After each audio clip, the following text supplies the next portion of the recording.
So our definition, I'm not going to get into this in any depth, but is the blue economy to us is the ocean economy and the water wastewater economy. We've changed our name. We are now TMA BlueTech. We're not the Maritime Alliance because we want people to understand that to us, if it's wet, it's blue. And Oriana Bretschger sits on my board, Dennis Calvert sits on my board. These are people making amazing changes. We have Hein Molenkamp, who is here from the largest water cluster in Europe. We've had other water clusters here as well. So, I mean, this is one world of water. It may take a different form, but it's a finite amount of water. It just depends on the state it's in. Interestingly, I'm on a peer review group for the European Union, and as we had the discussion, the definition that we kind of consensually came together with is one from the UN Africa, which included underground water, lakes, and rivers. So again, a very expansive definition, which I think is really important. This is, I think many people have seen this, but in 2016, the OECD, the think tank of the democracies, came out and said that the world economy for the ocean economy is 1.5 trillion, growing to 2030, 3 trillion. At the same time, the worldwide water industry was about $500 billion. And compare that to an industry that has dozens of investor groups, which is the space industry. And there's only about probably a dozen at most water-related investors, and there's not really not one focused on the ocean. So those are really big numbers, $2 trillion, but look at this. The world global economy, 80 trillion, global population, 7.7 billion. And UNCTAD, the UN Conference on Trade and Development, they estimate that it's between $3 and $6 trillion. So if you take the 3 trillion in the lower right-hand corner, it's the 5th largest country in the world. $3 trillion, and if it's 6 trillion, obviously it jumps up from there. In the lower left-hand corner, this was a study that NOAA did saying that the ocean economy is growing at twice the speed of the rest of the economy. You know, so this is a big industry. We don't know how big. You know, we don't know. We don't have solid enough number. There is no national study that's been done. There hasn't been a study done in the state of California. We did a study in San Diego, and hopefully, eventually, we will get the money to do these kinds of studies. But this is enormous numbers. And it's out there, and it's under the water, and we don't really realize it. You know, think about, we've talked about 71% of the world's surface is water, 66% is ocean, the rest is fresh. 90% of the world's goods go by ocean. 93% of all the heat is absorbed in the ocean. 97% of the world's water is in the ocean. And between 98 and 99% of habitable Earth is underwater because it's three-dimensional. So we can talk about that 71%, but really most of habitable Earth is underwater, living in a three-dimensional water column. So this is what's so interesting. We did our first study in 2012, but look at the compression. 2016, 17, 18, 19, these are all brand new people looking at this in unique new ways. The OECD's first ever study, that's the think tank of the world, does a 2016 study. Same time, NOAA does its first ever study on the value of ocean observation. We co-authored that study. The UN had its first ever ocean conference. Soon in February of 2020, you'll have the second ocean conference. So there's in a very blink of time, you've got an awareness of this ocean and hopefully water as well. And this is great. This is really, really important because our time has come. I like to show this because if you look at brown, that's land, and you look at blue, it's water. Now that doesn't even take the three-dimensional nature of ocean into effect. But look in the far left, and those are mostly island nations, and yet most of our investment, our aid packages focus on land, not in the ocean. So if you want to really help those countries, we need to be focusing more in that ocean. In the far right, look at China, that big bubble on the far right. Almost all brown, a little bit of blue. That is the geopolitical reason the South China Sea is so critically important for them. So if we look at this world in a different lens and say, okay, you know, exclusive economic zone means potential power. In the upper left-hand corner, it's that 200 miles that stretches out. How do we protect that? How do we use it sustainably? This is critically important for our future. So we're a cluster. Now, every cluster is a little different. You know, they say if you've seen one port, you've seen one port. And we have many differences. But for us, we're about 105 corporate members. We're in our 13th year. We are a strategic partner. We have a contract with the U.S. Department of Commerce. and we received funding to put together the first ever export initiative for the United States focused on the ocean. Our mission statement promotes sustainable science-based ocean and water industries. Again, we are both ocean and water. We don't do it if it's not sustainable.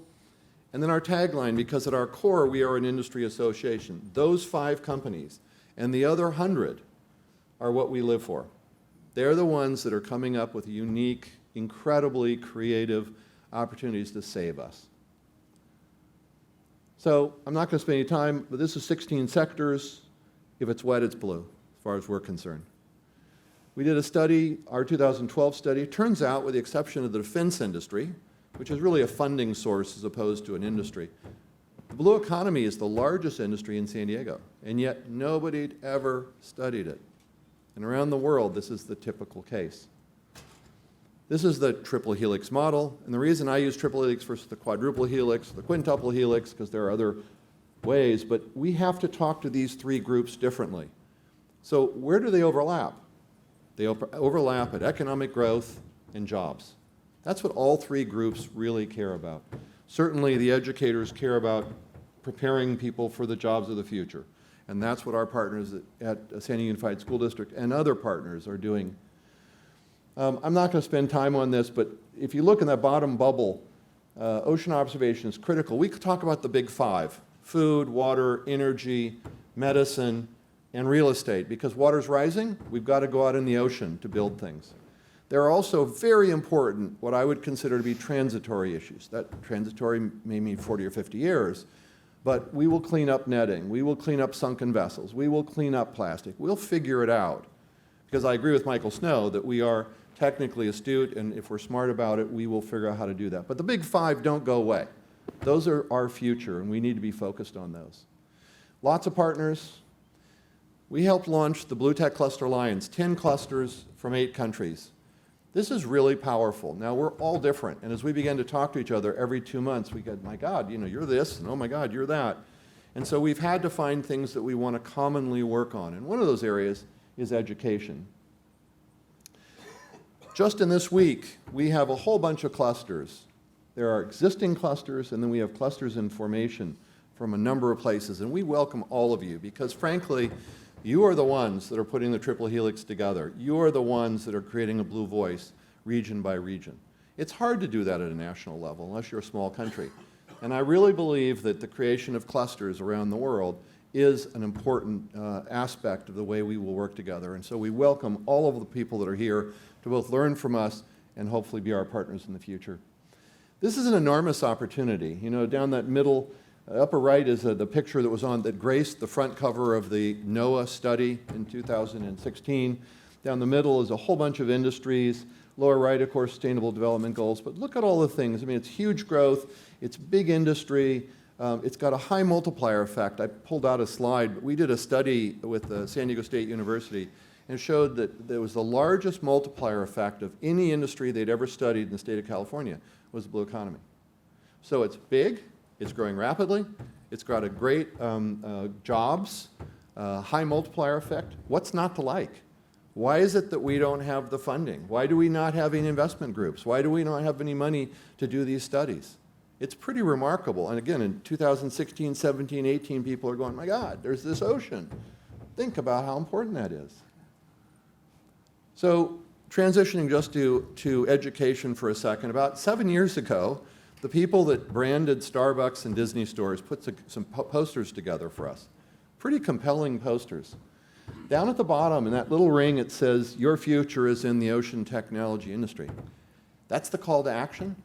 We had no place to send them. There is no website that we've found in the world that does a broad brush of all these industry potential. So we relaunched, I think we said before, we relaunched with a new brand, the new name, and soon our website, and these will be released as well at the same time. I know that we've already put in an order, I think, to have a bunch of these in a bunch of schools, San Diego Unified School District, but we will be selling these hopefully around the world. These aren't just for us, these are really for all the young people and their parents around the world. So we've done an awful lot in the education space, but I think the thing we're proudest of, really proudest of, is the future. And that is working from K through 12, and of course academia as well, because we need to do tech transfer.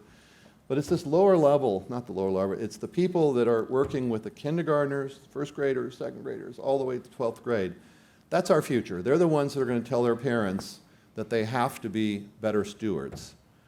So I would like to ask Cheryl Hibbeln, who is, I can never quite remember your title, but she's head of innovation for this school district, 105,000 people, and really the person that's helped us. And if you would, this slide, if you want to talk about this for a second, then we're going to play the video. Do you mind? Sure. So I think where I'd like to start is a few years ago when we were concerned about our career pathways and the over-representation of boys in our STEAM pathways and the under-representation of girls. And we were putting a lot of energy together at the high school level around the sectors that California names as drivers in our economy. I met Michael, and he sat me down, and it's just, I'll never forget it. And he taught me about BlueTech. And he said, Cheryl, you need to make your STEAM efforts and your STEM efforts in San Diego special and unique around what San Diego has to offer. And so I'll never forget him talking to me about what makes San Diego special, which is the ocean, the border, and the weather.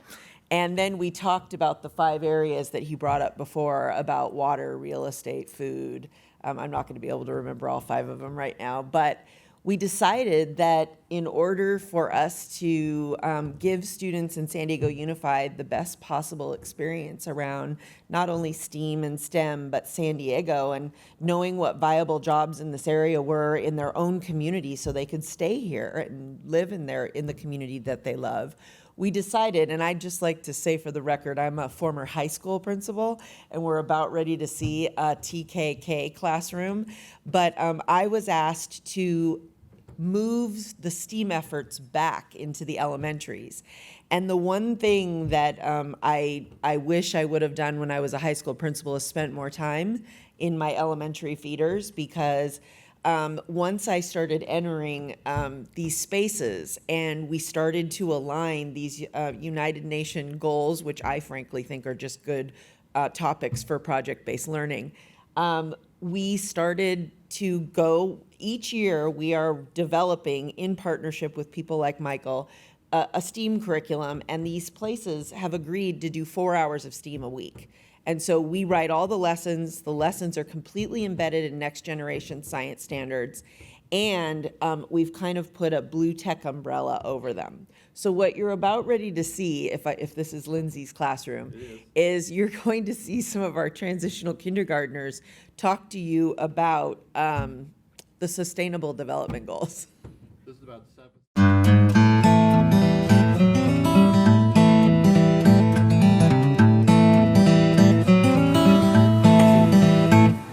Good morning, class. Let's get started. Take a look at these. Which would you rather live in? What if instead of being a school of kids, we were a school of fish? Let's focus on 3 things. As children of today, we can participate. We can recycle, reduce, and reuse. We can educate by showing and telling others.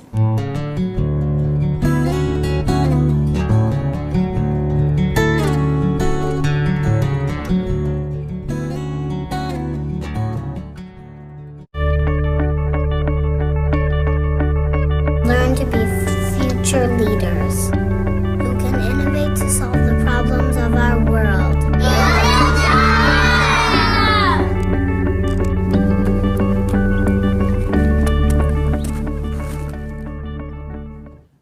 And the teacher, Lindsay, who did this, she recorded it all herself and was so excited to do this for you. So I hope you get to meet her later today.